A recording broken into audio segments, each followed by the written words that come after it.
চৌদ্দগ্রামে আওয়ামী লীগের আমলে সাংবাদিকরা জেল জুলুমের শিকার হয়েছে। চৌদ্দগ্রাম প্রেস ক্লাবের কর্মরত সাংবাদিকদের সঙ্গে মতবিনিময়ে আয়োজিত অনুষ্ঠানে বক্তব্য উল্লেখ করেন জামাতের কেন্দ্রীয় নেতা আব্দুল্লাহ তাহের। চৌদ্দগ্রাম প্রেস ক্লাবের কর্মরত সাংবাদিকদের সাথে মতবিনিময় ও আলোচনা সভা অনুষ্ঠিত।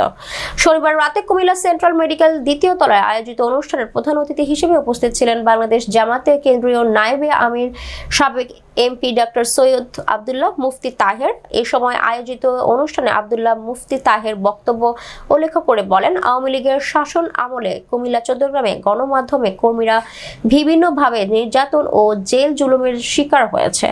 জামাত ক্ষমতায় আসলে সাংবাদিকদের পাশে থাকবে আমাদের সংগঠন। এ সময় উপস্থিত ছিলেন জামাতের কুমিল্লা মহানগর আমির কাজী দীন মোহাম্মদ, কুমিল্লা দক্ষিণ জেলা জামাতের আমির অ্যাডভোকেট শাহজাহান, চৌদ্দগ্রাম জামাতের সভাপতি মাহফুজুর রহমান, সাধারণ সম্পাদক মোহাম্মদ বেলাল হোসেন, চৌদ্দগ্রাম প্রেস ক্লাবের আহ্বায়ক মোহাম্মদ সিরাজুল ইসলাম ফরাইজি, সদস্য সচিব ইমরান হোসেন বাপ্পি, চৌদ্দগ্রাম প্রেস ক্লাবের আহ্বায়ক সদস্য এমদাদুল্লাহ, মোহাম্মদ আখতারুজ্জামান, মোহাম্মদ বেলাল হোসেন, আবুল বাশার রানা, ৭১ বাংলা টেলিভিশনের রিপোর্টার শফিউল আলম সহ চৌদ্দগ্রামের প্রেস ক্লাবের কর্মরত সকল সাংবাদিক বৃন্দ উপস্থিত ছিলেন।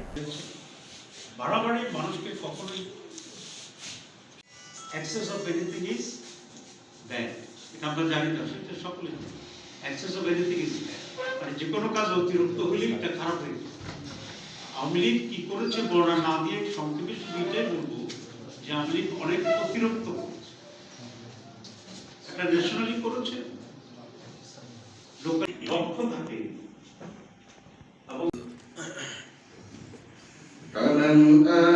অথবা একটি মার্কার ভিত্তিতে আমরাও চাইলো, গভর্নমেন্ট চাইলো, বিএনপি চাইলো না।